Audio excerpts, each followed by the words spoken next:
Hi everyone, this is Vicky with PsychCasts, back with another unit review. Today we'll be going over Unit 8, which is Clinical Psychology, and we're actually breaking this unit up into two videos. So I'll be going over the abnormal psychology and the actual disorders themselves, and Tony will be taking care of the treatments for those disorders. So without further ado, let's get started. Let's start by defining what a psychological disorder is. A disorder is a behavior that deviates from the norm and is maladaptive or disturbing to an individual. So let's take, for example, a patient diagnosed with OCD. Let's say this individual needs to wash their hands 10 times before they leave the house every single day. So this behavior would deviate from the norm because not everybody needs to wash their hands 10 times before they leave the house. And two, it would be maladaptive, and I'm sure it's very tiring and disturbing for this individual because imagine the hassle of needing to wash your hands every single day 10 times before you leave the house. So that was the definition of a disorder. Now let's talk about the perspectives and their take on the cause of disorders. Starting off with my boy Freud, we have the psychoanalytics. They think that it is negative early childhood experience or conflict between the superego and the id that causes disorders. On the other hand, you have humanists who believe it is low self-esteem. Then you have cognitive psychologists who believe it is a maladaptive thought process that causes disorders. And a key thing to know about cognitive psychologists is that they believe in something called a negative explanatory cycle. So a negative explanatory cycle has 4 stages. Stage 1, you experience a stressful event. Stage 2, you have a negative explanatory cycle, which then leads to stage 3, a depressed mood. And then stage 3 eventually leads to stage 4, in which you experience cognitive or behavioral changes. And those changes will lead you right back to stage 1, a stressful event. So let's say, for example, your girlfriend broke up with you. That would be a stressful event. Then you might experience a negative explanatory cycle in which you think to yourself, oh, nobody's ever going to love me. I'm going to be all alone in my life. And this obviously is going to lead to you having a depressed mood. And this depressed mood may lead to cognitive and behavioral changes. One being, for instance, cognitively, you might constantly think that, oh, nobody's ever going to love me. And behavioral changes could be that you're now acting less confident in yourself, which all of that can lead to another stressful event. Next, we have the behavioral psychologists. So they believe that specifically depression is the reinforcement of depressive behaviors, and anxiety is the product of fear conditioning, of stimulus generalization, and reinforcement of fearful behaviors, as well as observational learning of others' fears. Then you have the biological perspective, which believes that neurons or neurotransmitters are the cause of disorders, and fear and phobias may be fears faced by our ancestors, which kind of goes into a little bit of evolutionary psychology, but you could probably tie those together. Last but not least, you have social cultural perspective, which, no surprise, they believe it is the cultural and environmental influences that causes disorders. Now, this wouldn't be a complete conversation if I don't mention the DSM-5, otherwise known as the Diagnostic and Statistical Manual of Mental Disorders, 5th edition. This is essentially the holy grail, the Bible of psychological disorders. It is the American Psychiatric Association's handbook for identification of disorders. A key thing to note is that the DSM-5 doesn't include treatments.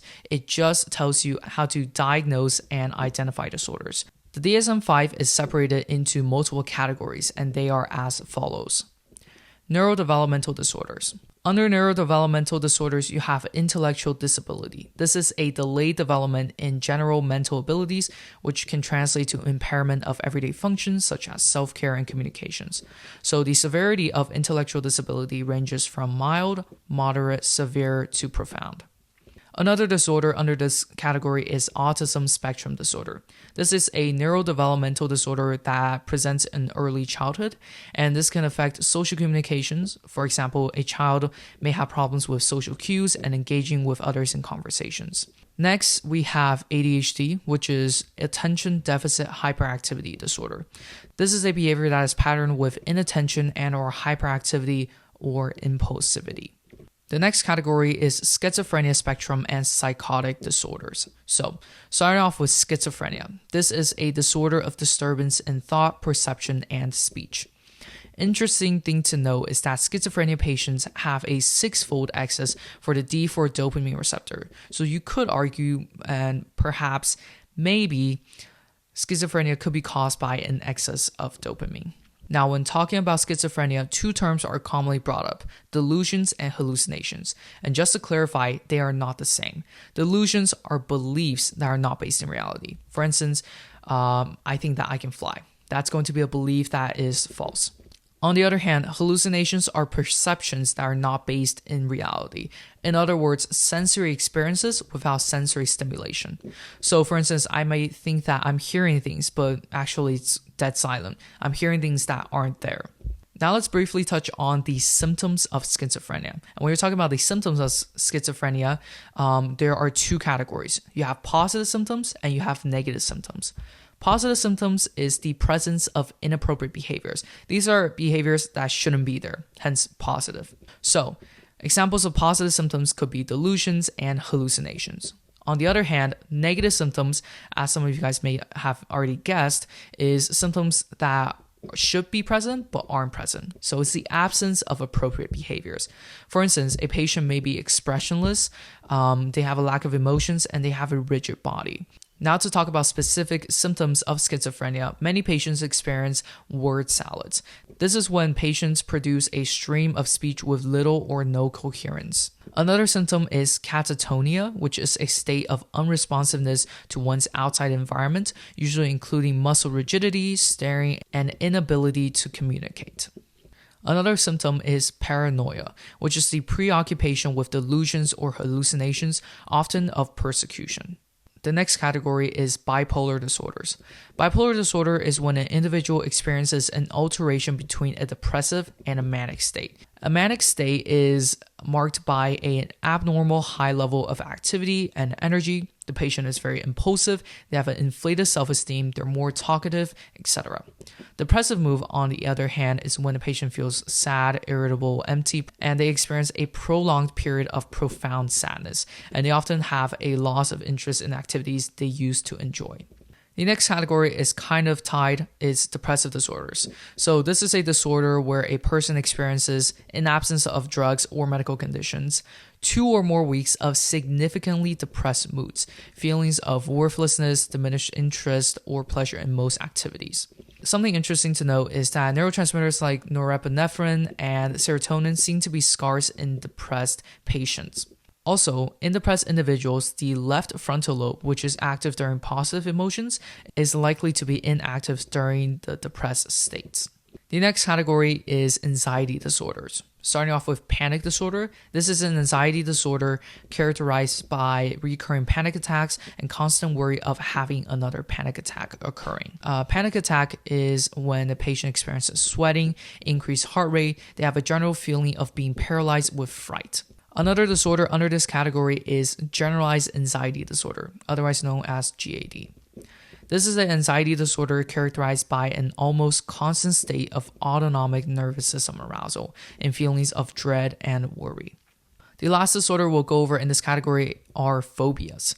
This is the persistent, irrational fear of common events or objects. And the keyword is irrational because, for instance, somebody may experience the fear of snakes, even though they know that they're being blocked in the zoo with a window in front of them away from the snake. So there's no way the snake is going to get to them. Yet they still experience this fear.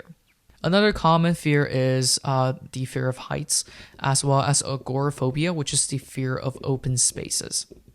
Now we'll talk about obsessive compulsive disorder.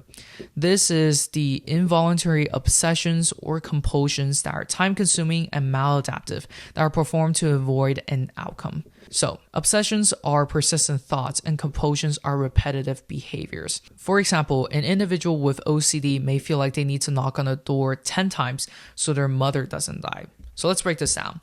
The obsession could be that they're constantly thinking in their mind, if I don't knock 10 times on the door, my mom's gonna die.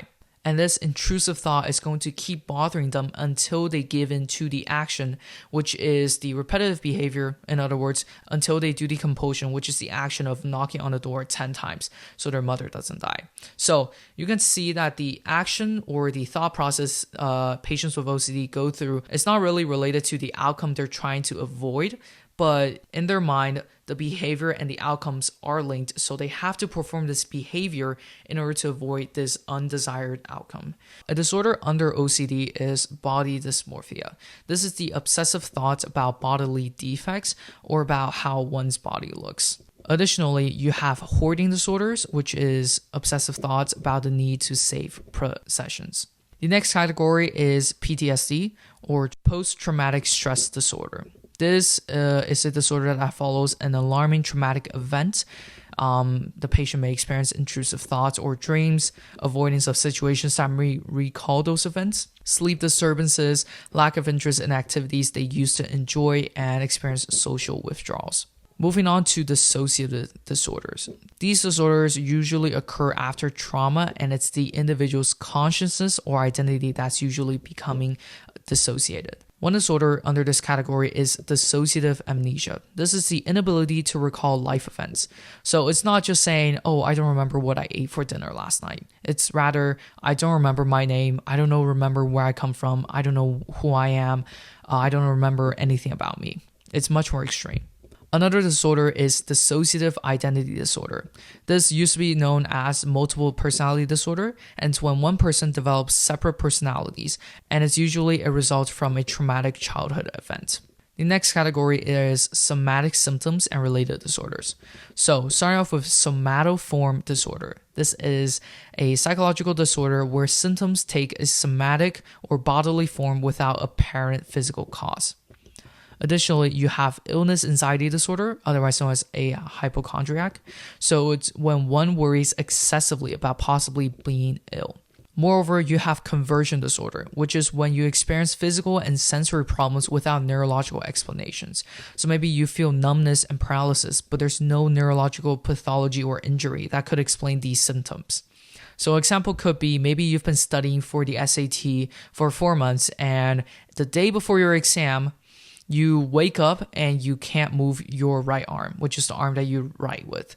So there is no neurological explanation as to why you're experiencing paralysis, but rather this symptom could possibly be what's known as psychogenic, meaning it's created by your mind. So again, maybe your arm is totally fine. It's just that your mind just is so stressed about the SAT. It doesn't want to take it. That's why it's making your hand paralyzed.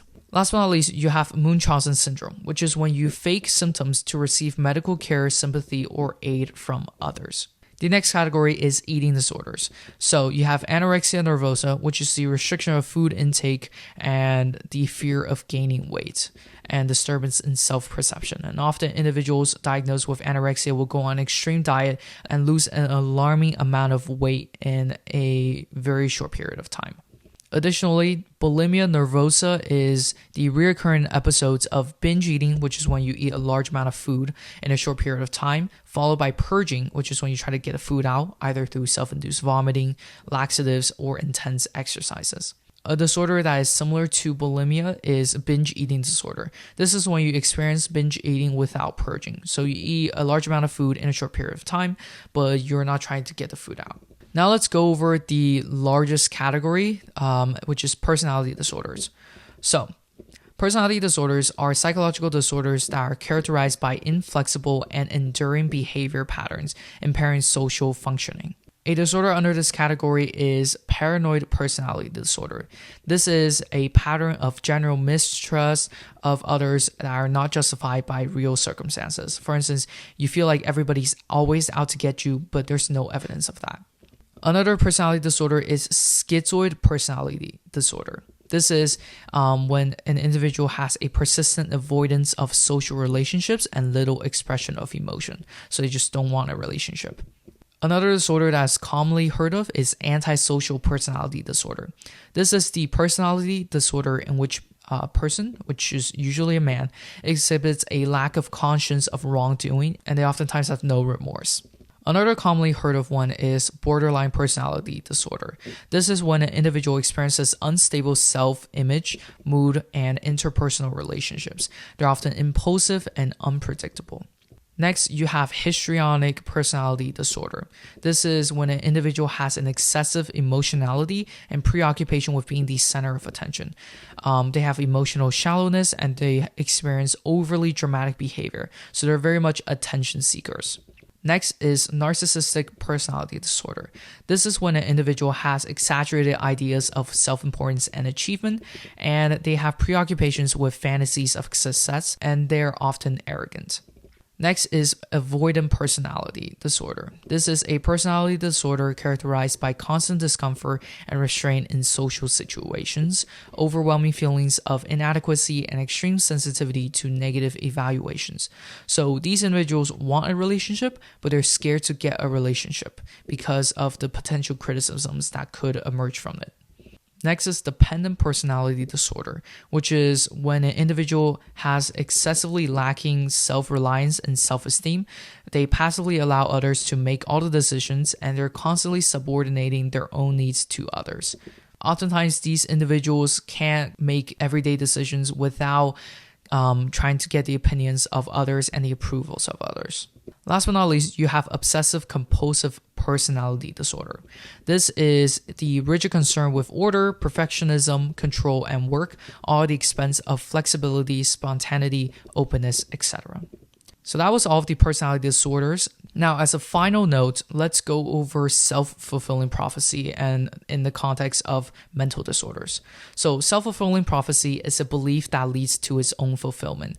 And the concern with self-fulfilling prophecy in psychological disorders is that the labeling of a disease on an individual may lead to them actually getting that disease or may lead to self-fulfilling prophecies. An example would be an individual that may not have been depressed was all of a sudden diagnosed and labeled as depressed. This may lead them to actually become depressed, which undoubtedly will be negatively impacting their life. So that was Unit 8 Clinical Psychology, or at least the abnormal psychology part. Hope you guys found that helpful. And if you guys want to watch the treatment video, which is coming out next week, please make sure you subscribe to our YouTube channel or you follow our show on the podcasting platform you're listening to. Give this video a thumbs up if you found it helpful, and comment down below what unit review you guys would like us to do next, or if you guys have any suggestions of how we can go about making the best unit review to help you guys prepare for the AP exam or for your class. Make sure to follow us on Instagram at PsychCasts, and I'll see you guys in the next episode. Peace.